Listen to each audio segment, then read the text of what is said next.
Hello student, Maurya देवी तापड़िया कन्या महाविद्यालय के यूट्यूब चैनल में आप लोगों का स्वागत है। मैं आज आपको बीए सेकेंड ईयर का टॉपिक कंट्रोल स्टेटमेंट बताऊंगा। कंट्रोल स्टेटमेंट क्या होता है? कंट्रोल स्टेटमेंट मतलब होता है कि किसी भी भाषा में प्रोग्राम के एग्जीक्यूशन के प्रवाह को कंट्रोल करने वाले स्टेटमेंट स्ट्रक्चर को क्या कहा जाता है? कंट्रोल स्टेटमेंट कहा जाता है। मतलब ये हुआ कि किसी भी प्रोग्राम के अंदर प्रोग्राम कंट्रोल को या प्रोग्राम को कंट्रोल करने के लिए जो कंट्रोल स्ट्रक्चर लिखा जाता है, जो स्टेटमेंट लिखा जाता है, उसको कंट्रोल स्टेटमेंट कहते हैं। कंट्रोल स्टेटमेंट प्रोग्राम के प्रवाह को नियंत्रण करता है। देखो, कंट्रोल स्टेटमेंट कितने प्रकार के होते हैं?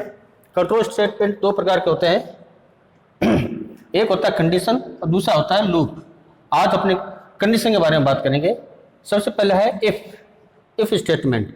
इफ स्टेटमेंट आपका एक सिंपल कंडीशन है। इसमें क्या होता है कि इफ स्टेटमेंट में दो वैल्यू की तुलना की जाती है और ये अपना परिणाम किसमें देता है? ट्रू और फॉल्स में देता है। ये पहले क्या करेगा? कंडीशन की जांच करेगा। कंडीशन के आधार पर परिणाम अपना या तो यस देगा या नो देगा या ट्रू या फॉल्स के रूप में देता है। इफ स्टेटमेंट को निम्न चार भागों में बांटा गया है। पहला है simple if statement. Simple if statement वो स्टेटमेंट होते हैं जिसमें केवल आप क्या करते हो?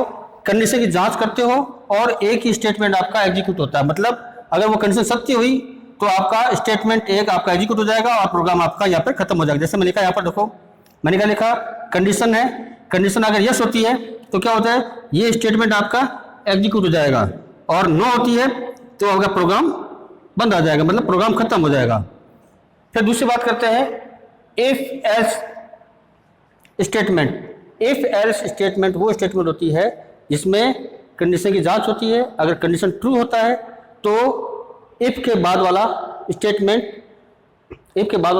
क्या होता है? एग्जीक्यूट होता है। अगर मान लो कंडीशन फॉल्स होती है तो एल्स के बाद वाला स्टेटमेंट एग्जीक्यूट होता है।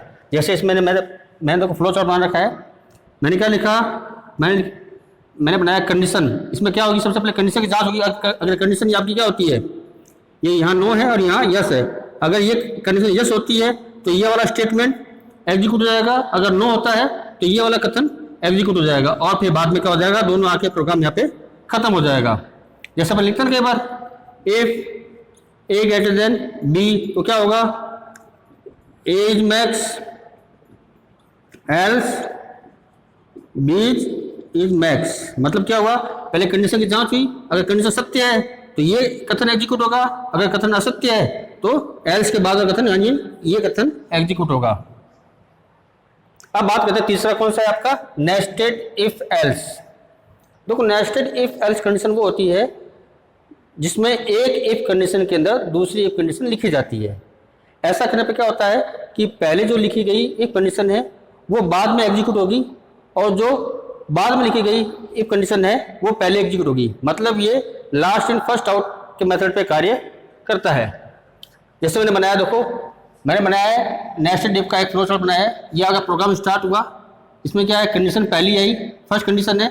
अगर ये कंडीशन सत्य होगी तो आपकी दूसरी कंडीशन इसमें जो उसकी जांचेगा, उसको जांचेगा। अगर ये कंडीशन सत्य होगी तो ये आपका ये कथन एग्जीक्यूट हो जाएगा। अगर नो होगी तो ये कथन एग्जीक्यूट हो जाएगा। पहले एग्जीक्यूशन इस पोर्शन का होगा, मतलब इस भाग का एग्जीक्यूशन पहले होगा।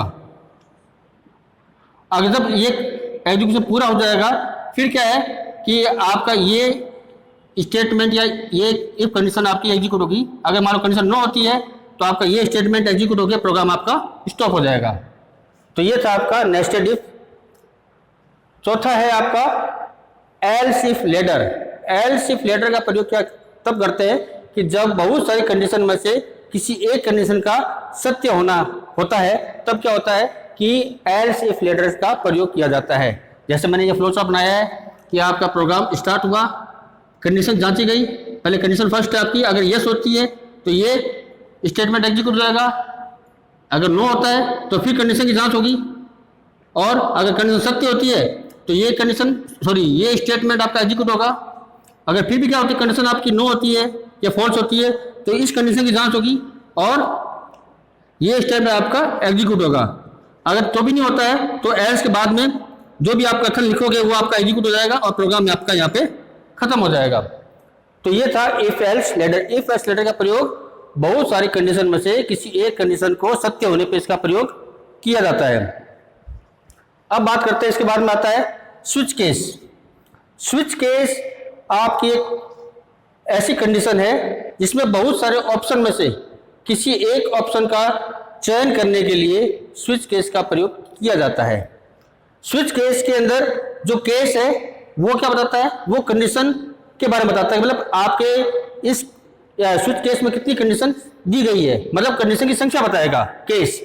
और जो इसमें एक डिफॉल्ट कीवर्ड का प्रयोग भी होता है। डिफॉल्ट कीवर्ड वो बताता है कि अगर मान लो कोई कंडीशन सत्य नहीं होती है तो डिफॉल्ट के अंदर क्या स्टेटमेंट लिखी जाएगी, उस चीज को आपका डिफॉल्ट स्टेटमेंट बताएगा। जैसे मैं लिखता हूं, मैंने लिखा स्विच, यहां पर क्या आ जाएगा, आपका एक्सप्रेशन आ जाएगा, एक्सप्रेशन, फिर क्या आएगा केस 1, मतलब केस 1 क्या आपकी कंडीशन है। अगर केस 1 आपका सही होता है तो क्या हो जाएगा, ब्रेक, मतलब प्रोग्राम ब्रेक होके यहाँ से बाहर चला जाएगा, प्रोग्राम कंट्रोल स्विच केस से बाहर निकल जाएगा।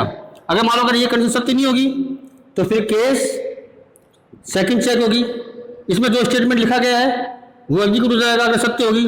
अगर नहीं होगा तो क्या होगा, फिर केस आपका तीसरा एग्जीक्यूट होगा। इस प्रकार से ये क्रम चलता रहता है। अगर जब तक आपको आपका आंसर नहीं मिलता है तब तक आप ये कंडीशन चेक कर सकते हो। अगर नहीं तो आप क्या है कि